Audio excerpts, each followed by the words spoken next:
নমস্কার বন্ধুরা, village food cooking বাড়িতে চ্যানেলে সবাইকে স্বাগত। বন্ধুরা, আমি লাউ শাকের একটা সুন্দর রেসিপি করে দেখাবো। তো লাউ শাকটাকে ভালো করে পরিষ্কার করে ধুয়ে নিয়েছি, এরপরে কড়াতে দিয়ে দিয়েছি। এরপরে আমি দুটো কাঁচা লঙ্কা আর 4টে কোয়া রসুন দিয়ে দেবো, লবণ দেবো, দিয়ে ঢাকা দিয়ে দেবো। কিন্তু জল দেবো না, শাকের যে জলটা সেটা দিয়ে সেদ্ধ হয়ে যাবে।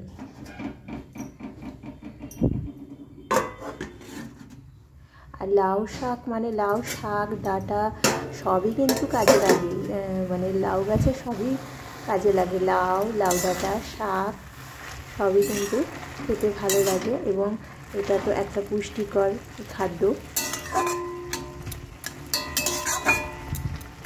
তো সেদ্ধ হয়ে গেছে, এই জলটাকে একটু শুকনো করে নেব। এটা গরম ভাতে কিন্তু খুবই ভালো লাগবে।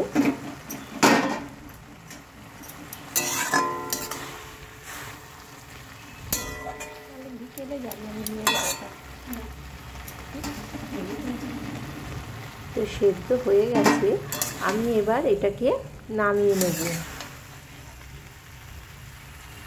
নামিয়ে এটাকে হাত দিয়ে ভালো করে মেখে নেব।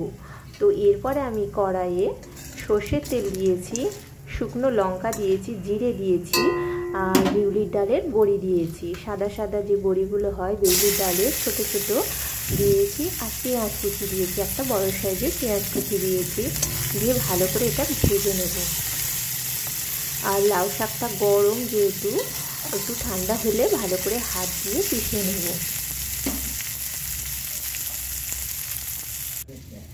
তো এখানে আবার লাউ শাকটাও হয়ে গেছে, হাতে মেখে নিয়েছি। এরপরে যে ভাজাগুলো রয়েছে পেঁয়াজ লঙ্কা জিরে আর বড়ি, এটা দিয়ে ভালো করে মেখে নেব।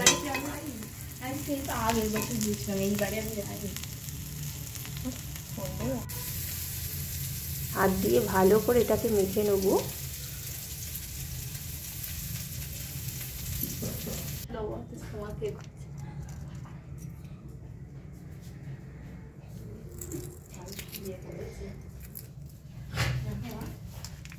তো বড়িগুলোকেও হাত দিয়ে ভালো করে গুঁড়ো করে নিয়েছি। বড়িটা দিলে কিন্তু ভালো লাগবে, মুখের মধ্যে পড়বে। তো শাকটা আমি তৈরি করছি। তো এরপরে আমার হাজব্যান্ড হচ্ছে কলা গাছে উঠেছে বিচে কলার কাঁদি পাড়তে। তো আমি ছুটে চলে এসেছি। একজনকে তো ধরতে হবে মইটা, কিন্তু বেশ মানে মইটাকে একটা কাপড় দিয়ে গাছের সঙ্গে জড়িয়ে তারপরেই উঠেছে। তো আমার মেয়ে আছে ওখানে। তো গাছগুলো কিন্তু বিশাল বড় বড়, আর কাঁদিও সেরকম হয়, পুরো আঙুরের থোকার মতো ঝোলে। তো তোমাদেরকে দেখাচ্ছি। এখানে একটা গাছে মোচা ঝুলছে, এরপরে কলা বেরোবে মোচা থেকে। আর এইগুলো তো খুবই পুষ্টিকর, কোনো ভেজাল নেই এর মধ্যে, সার নেই, কিচ্ছু নেই। এটা খেতে কিন্তু ওইটা ধরবো নাকি? তো গাছে উঠছে আস্তে আস্তে, বেঁধেছে জব্বর করে গাছের সঙ্গে। আর এর আঠা পড়লে পুরো মানে জামা কাপড় সব দাগ হয়ে যায়। এবার বস্তাটাকে দড়িটা খুলে, এবার বস্তা বাঁধা আছে যেহেতু হনুমানের জন্য বস্তাটা বেঁধে রাখা হয়েছে। আস্তে আস্তে বস্তাটা খুলবে, তোমরা দেখতে থাকো কীরকম আঙুরের থোকার মতো ঝুলছে। আর দেখতে কিন্তু অপূর্ব। এই যে আস্তে আস্তে বস্তাটা খুলছে, বস্তাটা পুরো টাইট হয়ে গেছে। এত বড় বড় কলাগুলো, গাছও যেমন লম্বা মোটা, আর সেই রকম কলাগুলোও হয়েছে। বস্তাটা খুলে দাও। এক হাতে ধরে রেখেছে গাছটাকে, আর এক হাতে বস্তাটাকে করছে, টানছে নিচে থেকে। কি বড় বড় হয়ে গেছে, কিন্তু মাঝখানের গুলো হয়েছে কেটে ফেলো না। বস্তা টাইট হয়ে গেছে। হায় হায়, এটা বস্তা বাঁধলেই তবে হবে, বুঝেছ? এর আগে একটা বস্তা বাঁধা হয় না, তো হয়নি। একদম বস্তাটা পুরো বেরোচ্ছেই না, মানে এত বড় কাঁদিটা পুরো টাইট হয়ে গেছে বস্তার মধ্যে।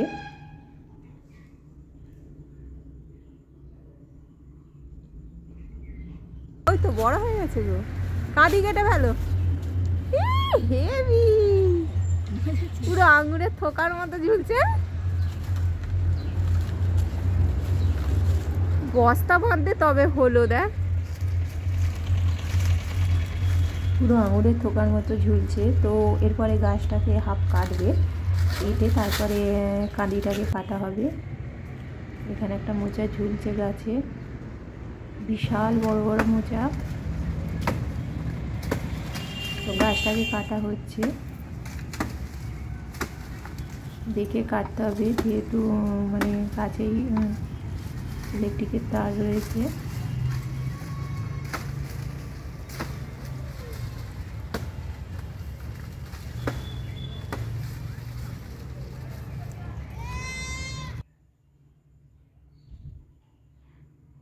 গাছটা কাটা হয়ে গেছে, খুব সাবধানে কাটতে হবে, গায়ে পড়ে গেলেই মুশকিল, ভারী গাছ।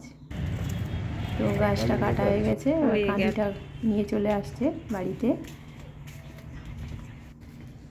এই যে কাঁদিটা তোমরা দেখো কত সুন্দর, বিশাল বড় কাঁদি। গেঞ্জিটা কি ভারী রে বাবা রে, কি ভারী, দেখ কাঁদিটা।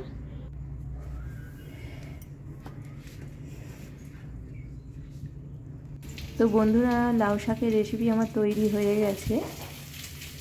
তো এখানে আমি এবার একটু কাঁচা সর্ষের তেল দিয়ে ডেকোরেশন করব। তো বন্ধুরা, এই রেসিপিটা কেমন হয়েছে অবশ্যই আমাকে জানাবে, চ্যানেলটিকে সাবস্ক্রাইব করবে, লাইক করবে, শেয়ার করবে।